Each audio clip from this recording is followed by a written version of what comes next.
میں تو جب بھی سورہ یوسف پڑھتا ہوں نا جی تو دل کی دھڑکن تیز ہو جاتی ہے، رکت طاری ہو جاتی ہے. یہ ایک ایسی صورت ہے جتنی بار آپ اسے سنیں تو آپ ایک وکرے جہاں میں داخل ہو جاتے ہیں. کیا سوز و گداز ہے.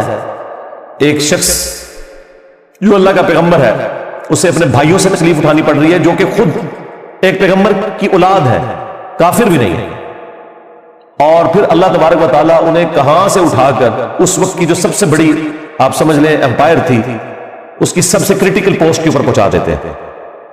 اور بیسیکلی اس میں نبی الاسلام کو بھی تسلی تھی کہ آج تو آپ کو مشرکین عرب کی تکلیفیں اٹھا کر مکے سے مدینہ ہجرت کرنی پڑ رہی ہے، لیکن ایک دن آئے گا کہ آپ فاتح کی حیثیت سے مکے میں واپس آئیں گے.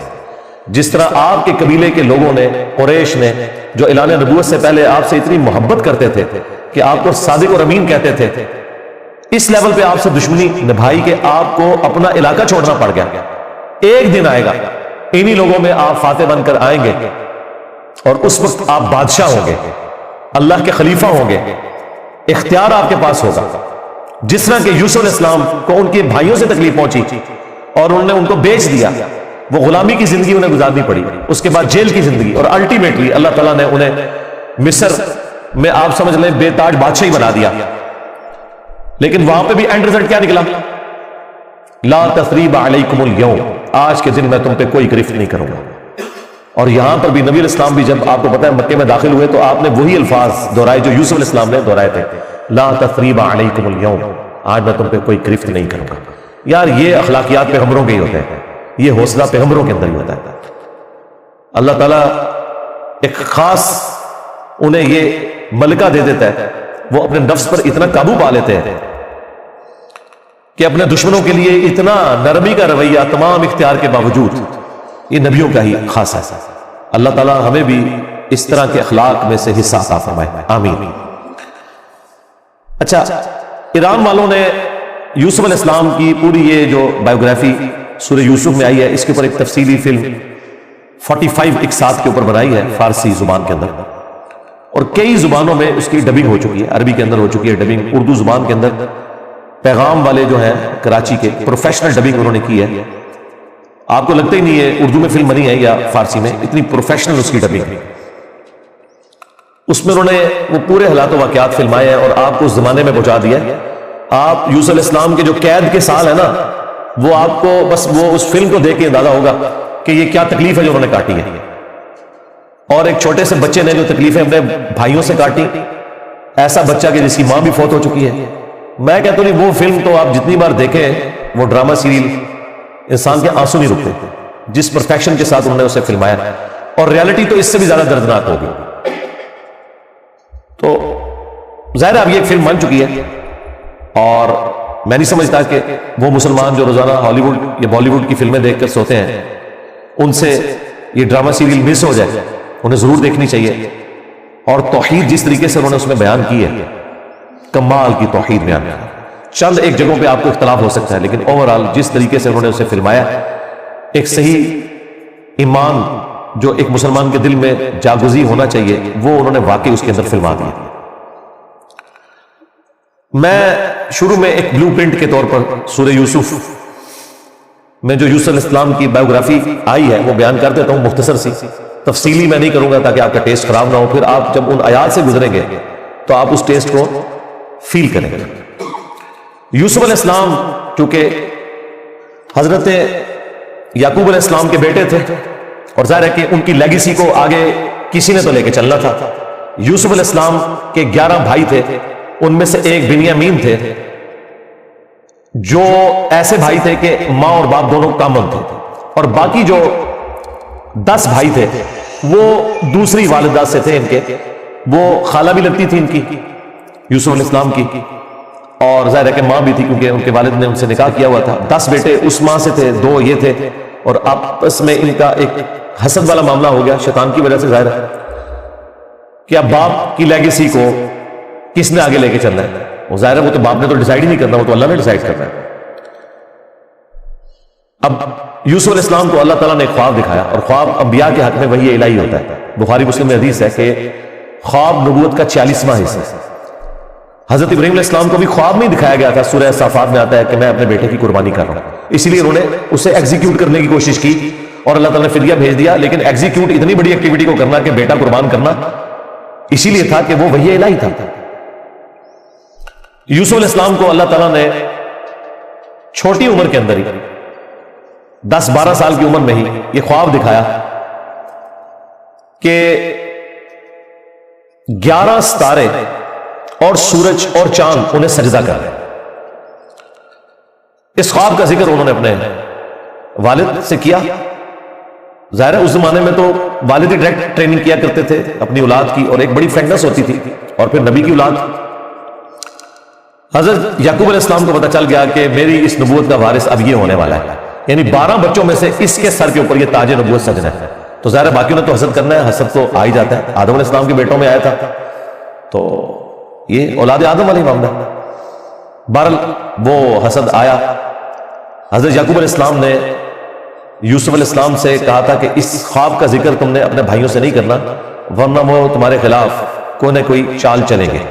لیکن بہرحال یہ خواب والی بات کسی طریقے سے لیک ہوگی. یوسف علیہ السلام نے تو نہیں کی، لیکن شاید آپ کی بیوی نے سنی اور انہوں نے باقی بیٹوں تک بات پہنچا دی. بہرحال کچھ ہوا ایسا معاملہ، اور ان کو اس اعتبار سے بھی اشارے مل گئے کہ یوسف علیہ السلام کے ساتھ زیادہ برتاؤ ایکسٹرا آرڈنری کرتے تھے یعقوب علیہ السلام، کیونکہ انہیں پتا تھا کہ یہ اللہ کے پیغمبر، اور انہوں نے اس توحید کی دعوت کو میرے بعد آگے لے کر چلنا ہے. حضرت یعقوب علیہ السلام کے جو باقی بیٹے تھے 10، 11واں تو خیر وہ چھوٹا تھا، وہ ان کا چھوٹا بھائی تھا، اس کے ساتھ تو مسئلہ کوئی نہیں تھا.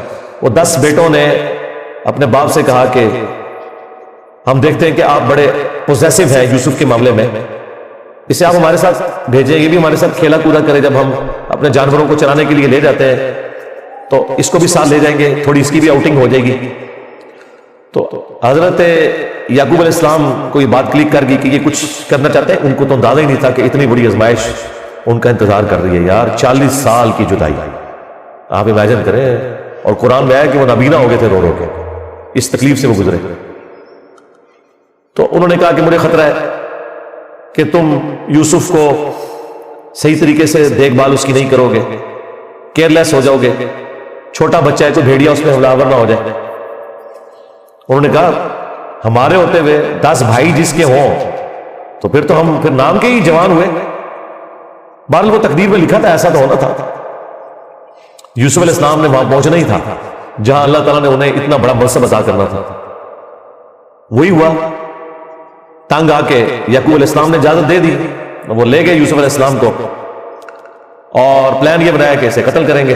لیکن ایک بھائی تھا جو آڑے آ گیا، اس نے کہا قتل نہ کرو، ہے تو ہمارا بھائی، ہم اسے کسی کنویں میں ڈال دیتے ہیں.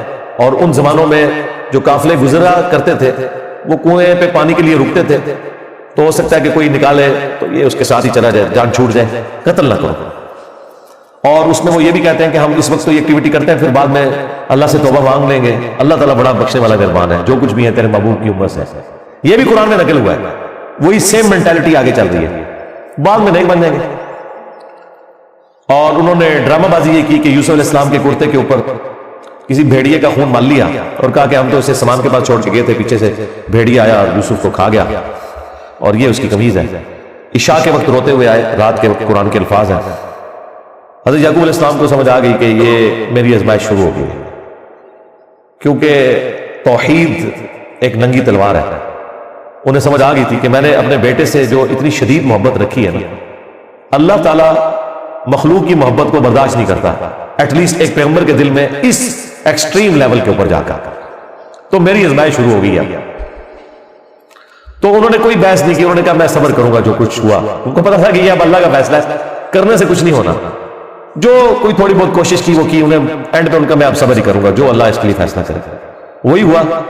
ایک قافلہ وہاں سے گزر رہا تھا، انہوں نے پانی کے لیے ڈول ڈالا، اور یوسف علیہ السلام کو اللہ تعالیٰ نے قرآن میں آیا کہ یوسف کو ہم نے تسلی دی کہ ایک دن آئے گا کہ تم اپنے بھائیوں کو بتا دو گے جو انہوں نے یہ غلطی کی تھی، ہم تمہیں سرخرو کریں گے. بہرحال ابھی تو تمہارے لیے طے ہو گیا. اور ظاہر جبرائیل علیہ السلام آنا شروع ہو گئے چھوٹی عمر میں ان کے پاس، ان کی تسلی کے لیے. اسی لیے ڈھارس بندی. انہوں نے پانی کے لیے ڈول ڈالا، یوسف علیہ السلام نے وہ پکڑا اور باہر نکل آئے. اور بھائی جو ہے چھپ کے یہ منظر دیکھ رہے تھے. انہوں نے کہا یہ نہ ہو یہ پھر واپس آ جائے. انہوں نے چند ٹکوں کے عوض، چند دراہم کے عوض بیچ دیا. کہا یہ ہمارا غلام تھا تو بھاگ کے آئے، یہ ہمارا غلام ہے، اور جان چھڑائی اس طریقے سے. یوسف علیہ السلام بھی چپ کر کے چلے گئے. انہیں پتا تھا کہ میرے لیے فیصلہ ہو چکا ہے، اور کس تکلیف سے وہ مصر تک پہنچے، اور وہاں پہ غلاموں کا بازار لگتا تھا وہاں بیچنے کے لیے، عبرانی غلام، اور پڑھنا لکھنا بھی جانتے تھے، ذہین بہت تھے. تو عزیز مصر وہاں سے گزر رہا تھا. یعنی آپ سمجھ لیں بادشاہ کے بعد جو سیکنڈ پوسٹ ہوتی ہے. اس نے دیکھا کہ یہ تو شکلی غلاموں والی نہیں ہے، یہ کوئی ایکسٹرا آرڈنری بندہ ہے. اس نے خرید لیا اور لا کے اپنی بیوی سے کہا کہ یہ میں خرید کے لایا ہوں، اولاد تو ہماری کوئی نہیں، ہو سکتا ہم اسی اپنا بچہ بنا لیں. اور یوں یوسف علیہ السلام کہاں دور دراز کے شام کے علاقے جو سویلائزڈ بھی نہیں تھا، بھیڑ بکریاں چرانے والے بدو لوگوں میں سے اٹھ کے اس وقت کی سب سے سویلائزڈ حکومت مصر کی، فرعونوں کی حکومت. آج تک آپ یہ اہرام مصر، گیزا کے جو ہے پیرامڈز یہ دیکھ رہے ہیں، یہ ان لوگوں نے تعمیر کیے ہوئے ہیں. وہاں پہنچ کے، اور قرآن کے الفاظ ہے کہ ہم نے یوں اس کے لیے معاملہ آسان کر دیا کہ وہ عزیز مصر کی تربیت میں رہے اور علم حاصل کریں. ظاہر ہے کہ وہ کتنی بڑی بڑی میٹنگز ہوتی ہوں گی جس میں میٹنگ کا ارینجمنٹ کرنا، کھانے پینے کا ارینجمنٹ کرنا، اور ایک خادم کی حیثیت سے باتیں بھی سنتے ہوں گے. یوں اللہ تعالیٰ نے ان کی لرننگ کروائی، اور یوں وہ جوانی کی عمر کو پہنچ گئے. اب عزیز مصر کی جو بیوی تھی، ظاہر ہے کہ وہ ادھر کا جو ماحول تھا ایک بے حیائی کا، اس کا وہ شکار تھی. وہ صرف وہ نہیں تھی، باقی عورتیں بھی تھیں. اس کی قسمت مری ہوئی تھی اس اعتبار سے کہ آزمائش سب سے پہلے اس پہ پڑی. یوسف علیہ السلام کو اللہ تعالیٰ نے حسن دیا ہوا تھا، تو وہ ان پہ فریفتہ ہو گئی، اور اس نے کوشش کی کہ انہیں برائی پر آمادہ کرے. دروازے بند کر دیے، قرآن کے الفاظ ہیں، برائی کی طرف بلایا. پہلے بلایا تو کسی اور کام سے تھا، اور اللہ تعالیٰ نے قرآن میں کہا کہ اس عورت نے یوسف کا قصد کیا. یوسف بھی قصد کر لیتا اگر اپنے رب کی نشانی نہ دیکھ لیتا، برہان. اور وہ نشانی قرآن میں نقل نہیں ہوئی، اسرائیلی روایتوں میں ملتا ہے کہ ان کو ان کے والد یعقوب علیہ السلام کی شبیہ دکھائی گئی، جو کہ یوں انگلی سے اشارہ کر رہے تھے کہ بیٹا یہ کام نہیں کرنا، اس طرف نہیں آنا. تو وہ بچ کے، ظاہر ہے اللہ نے فرمایا کہ یہ امور ہمارے مخلص بندے تھے، یعنی مخلص چنے ہوئے. ایک لفظ ہے مخلص جو اخلاص شو کرتا ہے. ہم مخلص ہونے کی کوشش کرتے ہیں، لیکن مخلص پیغمبر ہوتے ہیں جنہیں اللہ اپنے لیے خالص کر دیتا ہے. اللہ نے کہا ہم نے بچایا، یعنی انبیاء بھی جو بچتے ہیں نا برائیوں سے، وہ اللہ کی مدد کی وجہ سے. بہرحال اس تکلیف سے وہ گزرے. خبر لیک ہو گئی، کیونکہ جب اس نے قصد کیا تو یوسف علیہ السلام بھاگے. اللہ تعالیٰ نے مرزانہ طور پر وہ دروازے کھول دیے، اور یہ سین جس طریقے سے انہوں نے فلمایا ہے پہنچا دیا جی انہوں نے اس جگہ پہ، اس فلم کے اندر ایران والوں نے. بہرحال قرآن کے الفاظ ہیں جب وہ دروازے کے اوپر پہنچے تو وہاں سے عزیز مصر آ گیا، اور پیچھے عورت بھی ہے، تو اسے بھی شک پڑ گیا. وہاں پہ کوئی سیانہ بندہ تھا جس نے کہا کہ یہ دیکھو کہ اگر یوسف کی قمیض آگے سے پھٹی ہوئی ہے تو یوسف جو ہے وہ مجرم ہے، اور اگر یہ پیچھے سے پھٹی ہوئی ہے تو پھر وہ عورت مجرم ہے. کیونکہ یوسف علیہ السلام بھاگے تھے، اس نے پیچھے دوڑ لگائی ان کو پکڑنے کے لیے، تو پیچھے سے قمیض پھٹی ہوئی تھی اور وہ پیچھے سے پھٹی نکلی.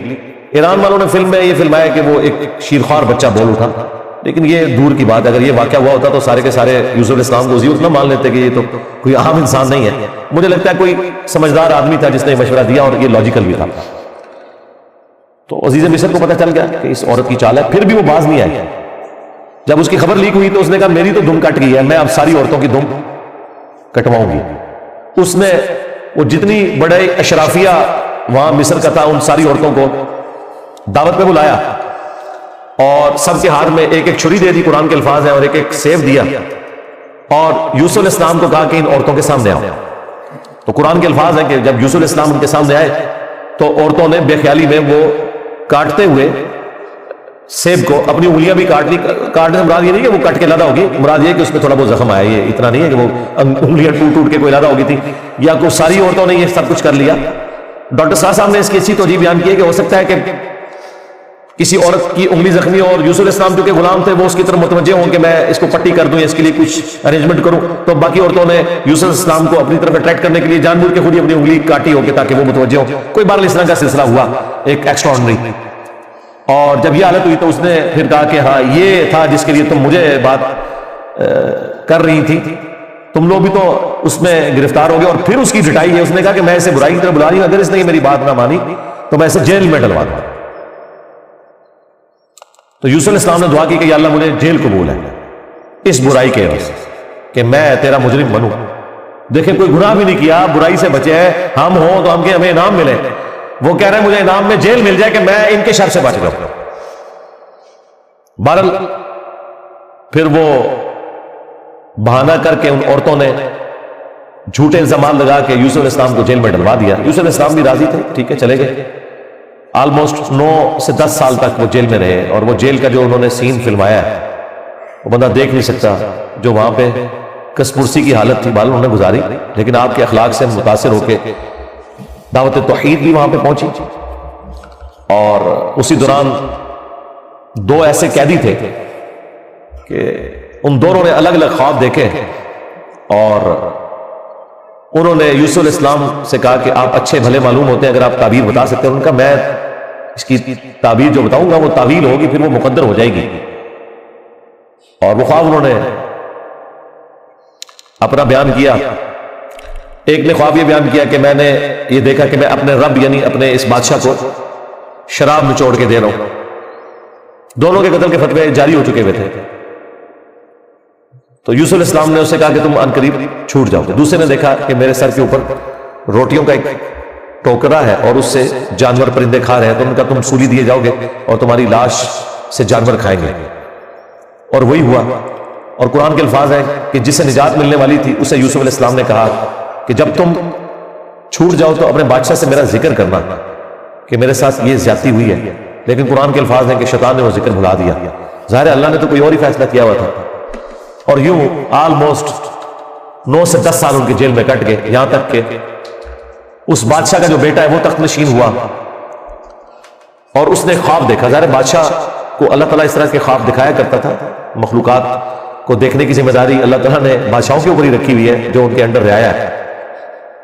کہ 7 دبلی پتلی گائے جو ہے وہ نیل سے نکل کے 7 موٹی گایوں کو کھا رہی ہیں، اور 7 خشک بالیاں ہیں اور 7 جو ہے وہ ہری بالیاں ہیں. اب یہ بڑا ایک ایکسٹراڈنری خواب تھا. اس نے اپنے وہ سارے تعبیر بتانے والے بلائے، سب کے سب عاجز آ گئے. تو وہ جو چھوٹ چکا تھا ایک قیدی، وہ بادشاہ کا بڑا قریبی تھا جو اسے شراب بنا کے دیتا تھا، اسے یاد آیا کہ ہاں ایک شخص قید میں ہے. اور یاد کب آیا؟ دیکھیں 9-10 سال کے بعد. اس نے کہا میں ایک ایسے شخص کو جانتا ہوں کہ جو آپ کو اس کی تعبیر بتائے گا. تو وہ بادشاہ نے کہا ٹھیک ہے اسے لے آؤ یہاں پہ. یوسف علیہ السلام نے تعبیر بتا دی جو باقی معبر نہیں بتا سکے. بادشاہ کو بھی لگا یہ تعبیر اسی طریقے سے کہ 7 خوشحالی کے سال آئیں گے اور اس کے بعد 7 سال آئیں گے 7 ایئرز قحط سالی کے، جس میں آپ یہ والا غلہ جو اسٹور کیا ہوگا وہ استعمال کریں گے، اور پھر اس کے بعد بارش ہوگی. 7 سال تک بارش نہیں ہوگی. اور ان 7 سالوں کے لیے آپ نے اپنی وہ والی گندم سنبھال کے رکھنی ہے جو ان خوشحالی کے 7 سالوں میں خوب پیداوار ہوگی. تو بادشاہ نے کہا انہیں بلا کے لاؤ. انہوں نے کہا نہیں، پہلے میرا وہ مسئلہ حل کریں جو میرے اوپر الزامات لگا کے ان عورتوں نے اندر کیا. پھر بہرحال وہ معاملہ بھی سیٹل ہوا. عورتوں نے مان لیا کہ یوسف علیہ السلام کی کوئی غلطی نہیں تھی. پھر یوسف علیہ السلام عزت کے ساتھ لائے گئے بادشاہ کے پاس، اور انہوں نے خود کہا کہ مجھے وزیر خوراک بنا دیں، میں امین بھی ہوں اور ان معاملات کو ہینڈل بھی کر سکتا ہوں. پھر انہوں نے جس طریقے سے معاملات کو ہینڈل کیا اور کہا کہ آپ نے گندم کے دانوں کو بالیوں سے باہر نہیں نکالنا. یہ سٹوریج کا طریقہ بھی یوسف علیہ السلام کو اللہ تعالیٰ نے سکھایا. یوں گندم خراب نہیں ہوتی، سال ہر سال آپ استعمال کر سکتے ہیں. آج بھی گندم اسی طریقے سے سٹور ہوتی ہے. اب وہ قحط سالی صرف مصر تک نہیں تھی، شام تک بھی پھیل چکی تھی. اور وہی بھائی بالآخر گندم کی تلاش میں مصر آئے. انہیں تو پتہ ہی نہیں تھا کہ ان کا بھائی یہاں کا بے تاج بادشاہ بن چکا ہے. یوسف علیہ السلام نے انہیں پہچان لیا. ان تو سوچے نہیں تھا کہ یہ سب کچھ ہوا. کوئی اس وقت انٹرنیٹ کوئی اس طرح کی تو چیز ہے ہی نہیں تھی. تو یوسف علیہ السلام نے انہیں غلہ دیا اونٹ بھر کے، اور جاتے ہوئے خادمین کو کہا کہ ان کی جمع پونجی بھی آپ نے ان کے اسی سامان کے اندر رکھ دینی ہے تاکہ یہ متاثر ہوں اور اگلی دفعہ پھر آئیں. اور پھر ان سے انٹرویو کیا تو انہوں نے کہا ہمارے تو اس طرح بھائی ہیں. ایک بھائی ہے وہ ہمارے والد صاحب تو اس کو اپنے سے جدا نہیں ہونے دیتے، اس کے اندر وہ اپنے اس بیٹے کو تلاش کرتے ہیں جسے بھیڑیا کھا گیا تھا اور وہ بیٹا سامنے تھا. یوسف علیہ السلام کے بارے میں اللہ تعالیٰ فرماتا ہے کہ یوسف علیہ السلام یہ باتیں سن رہے تھے اور دل ہی دل میں کہہ رہے تھے کہ تم ظالم ہو, لیکن اللہ کی طرف سے اجازت نہیں تھی. ان کا اچھا پھر تم دیکھ رہے ہو اس بھائی کا بھی سامان میں تمہیں دیتا ہوں, اگلی بار اس بھائی کو ساتھ لے کے آؤ گے ورنہ میں تمہیں سامان نہیں دوں گا. ظاہر کسی بہانے سے تو بلانا تھا نا. اور واپس جب پہنچے انہوں نے دیکھا یہ تو اتنا فیاض بادشاہ, اس نے تو ہماری وہ جمع پونجی جو بھی تھا, کوئی کاٹن لے کے گئے تھے, اس وقت تو بارٹر سسٹم ہوتا تھا نا, وہ واپس کر دیے. تو اپنے والد سے کہا کہ آپ اپنا وہ بیٹا بھی بھیجیں, وہ تو بڑا اچھا بادشاہ ہے. تو ان کا نام ایک دفعہ تم اسی کے بھائی کو لے گئے تھے, وہ واپس نہیں آیا, اس کو تو میں بلاغ نہیں کروں گا. ان کا ابا جی پھر بھوکے ہی مریں گے. آپ کون سے شیخ عبد القادر جیلانی ہے کہ آپ نگاہ مار کے یہ کچھ کر لیں؟ ہاں تو اور کیا, گندم کے لیے انبیاء ان کی اولادیں. اور یہ تو ہمیں سکھاتے ہیں کہ جی بڑے سے بڑا غوث قطب ابدال کسی صحابی کے پاؤں کی خاک بلکہ گھوڑے کے قدموں کی خاک نہیں ہے. تو قرآن میں تو کچھ اور ہی مل رہا ہے. اب بڑی فاقے آ رہے ہیں کہ کیا کریں. ان کا ٹھیک ہے, بس دوسرا بھی اب دیتا ہوں. اور پھر اس میں انہوں نے ایک جملہ بولا کہ قریب ہے کہ اللہ تعالیٰ مجھے میرا یوسف بھی واپس کر دے. انہیں پتا چل گیا کہ ابھی بھی میری آزمائش باقی ہے. میں نے یوسف کو بنیامین میں تلاش کرنا شروع کر دیا تھا, ابھی بھی وہ والی کامل توحید جو اللہ کو ریکوائرڈ ہے نا, جو پیغمبر سے ریکوائرڈ ہے, ایکسٹرا آرڈنری, والذین آمنوا اشد حبا للہ, اس کا بھی اعلیٰ ترین درجہ تھا. تو انہوں نے کہا بہرحال مجھ سے پکا عہد کرو کہ اس بھائی کو واپس لے کے آؤ گے یہاں تک کہ سارے قتل ہو جاؤ, پھر تو معافی ہے, ادروائز تم لوگ زندہ واپس آئے اور اس کو نہ لائے میں تمہیں معاف نہیں کروں گا. ان کا جی ابا جی عہد کرتے ہیں, جی بے فکر ہو جائے. ایسے ہی ہوگا. لے گئے. اب وہاں تو یوسف علیہ السلام نے پلان کیا تھا, جاتے ہی انہوں نے بنیامین کو تو اپنے پاس بلا کے کہا کہ میں تیرا وہ گم شدہ بھائی یوسف ہوں, بلکہ ان کی نظر میں تو وہ سمجھ لیں فوت ہی ہو چکے تھے. اور کہا کہ اپنے بھائیوں کو نہیں بتانا تم نے, میں ایک طریقے سے تمہیں یہاں روکوں گا کیونکہ بادشاہ کے قانون میں تمہیں روک نہیں سکتا. تو اس کے لیے قرآن میں الفاظ ہے کذالک کدنا لیوسف, ہم نے یوسف کو یہ تدبیر سکھائی تھی, ایک ہیلا سکھایا کہ وہ بادشاہ کا ایک قیمتی پیالہ تھا جو بنیامین کے سامان میں انہوں نے واپسی پہ رکھوا دیا, اور جب وہ واپس جانے لگے تو پیچھے سے آواز لگائی گئی قافلے والوں تم چور ہو. اور یوسف علیہ السلام کو پتا تھا کہ بنی اسرائیل میں چوری کی سزا یہ ہے کہ وہ شخص پھر غلام بن جاتا ہے جس کی اس نے چوری کی ہوتی ہے. ان کا بتاؤ اگر کوئی چور نکلا, ان کا جس کے سامان میں نکلا وہ آپ رکھیں اس بندے کو. تو انہوں نے مختلف جگہ سے شروع کیا, بنیامین سے سٹارٹ نہیں کیا ورنہ تو پلان ڈسکلوز ہو جاتا. الٹیمیٹلی بنیامین کے سامان میں سے نکلا. تو انہوں نے کہا اس کا بھائی بھی اسی طرح چور تھا, اندازہ کریں ہر جگہ وہ ٹھونگ مارتے سنالا. تو اچھا یہ پھر ایران والوں نے اس فلم میں کھولا کہ وہ کس چوری کی طرف اشارہ کر رہے تھے. وہ یوسف علیہ السلام سے ان کی پھوپھی بڑی محبت کرتی تھی, وہ لے گئی تھی اور وہ ان کو اپنے پاس رکھنا چاہتی تھی. تو انہوں نے کہا کہ میرا فلاں قیمتی کپڑا جو ہے وہ چوری ہو گیا, حالانکہ وہ چوری نہیں ہوا تھا, اور وہ یوسف علیہ السلام کے سامان سے انہوں نے ریٹریو کیا, اور اس کے بدلے میں یعقوب علیہ السلام کو کچھ عرصہ اپنے اس بیٹے کو اپنی بہن کے پاس چھوڑنا پڑا. تو یہ ان کو کلک کر گیا آئیڈیا, یہی والا آئیڈیا انہوں نے اپنے بھائیوں کے اوپر بھی اپلائی کیا, اور ان کے بھائیوں کا بھی اشارہ اسی طرف تھا کہ اس نے تو بچپن میں اس کا بڑا بھائی بھی چور تھا, حالانکہ اس نے چوری نہیں کی ہوئی تھی, نہ ادھر چوری والا معاملہ تھا. بہرحال ان میں سے ایک بھائی نے کہا بھائی میں تو واپس نہیں جاؤں گا, میں تو ابے سے عہد کر کے آیا ہوں کہ بھائی میں تو اپنے بھائی کی یاد میں ادھر ہی رہوں گا جب تک کہ کوئی معاملہ نہ ہو. تم لوگ جاؤ نا ذرا اور جا کے ابا جی کو ساری صورتحال بتاؤ, اور بتاؤ کہ تمہارا یہ بیٹا چور نکلا ہے اور ہم لاکھ قسمیں کھائے, آپ نے ماننا نہیں ہے. تو وہ چلے گئے واپس. پھر حضرت یعقوب علیہ السلام نے ایک خط روانہ کیا, ریکویسٹ بھیجی عزیز مصر کو. انہیں تو نہیں پتا تھا کہ ان کا بیٹا ہی ہے, اور وہ بڑے دردناک انداز میں انہوں نے اس فلم میں فلمایا ہے. الٹیمیٹلی جب وہ اگلی دفعہ واپس آئے, ان کا ہمارے ابا جی تو پہلے ہی نابینا ہو چکے ہیں, اب یہ دو جدائیاں کیسے برداشت کریں گے, آپ رحم کریں, ہم پہ ترس کھائیں. پھر یوسف علیہ السلام نے کہا کہ تمہیں یہ ساری باتیں اس وقت نہیں یاد آئیں, تمہیں یاد بھی تم نے اپنے بھائی کے ساتھ کیا کیا تھا. تو وہ جب سٹوری انہوں نے بیان کرنی شروع کی تو انہیں پتا چل گیا کہ یہ وہی یوسف ہے. تو انہوں نے پوچھا آپ یوسف ہیں؟ کہا ہاں, دیکھو اللہ نے مجھے کیا کچھ عطا کیا.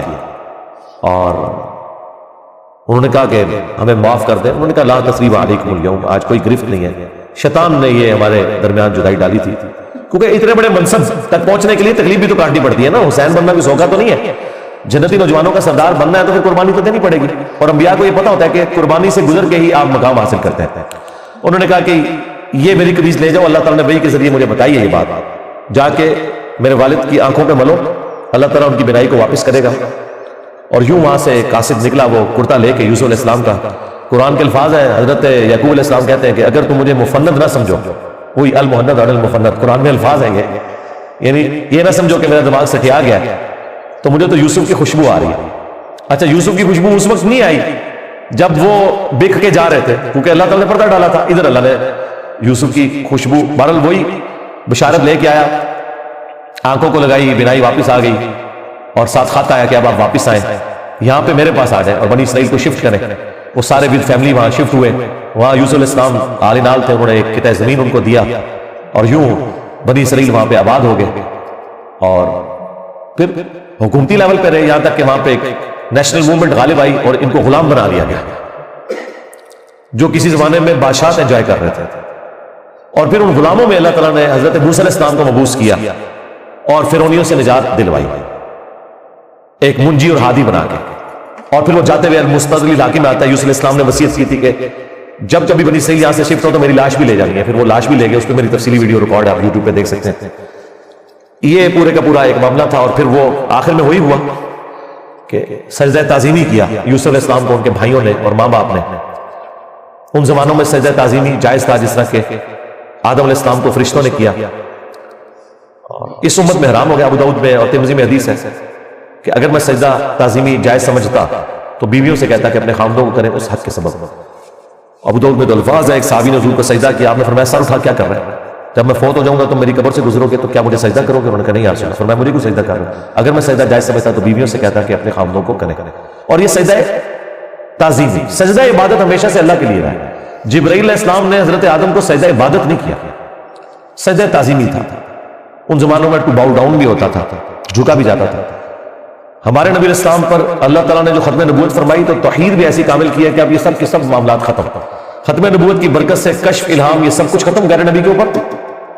سوائے بخاری مسلم میں مبشرات، وہ بھی خواب، وہ اللہ کی طرف سے بھی ہو سکتے ہیں، شیطان کی طرف سے بھی ہو سکتے ہیں، نفس کی طرف سے. وہ تو وقت پورا ہوگا تو پتہ چلے گا یہ سچا ہے جھوٹا ہے. باقی نبی علیہ السلام نے کہا اب یہ نبوت کی خبریں ختم ہو چکی.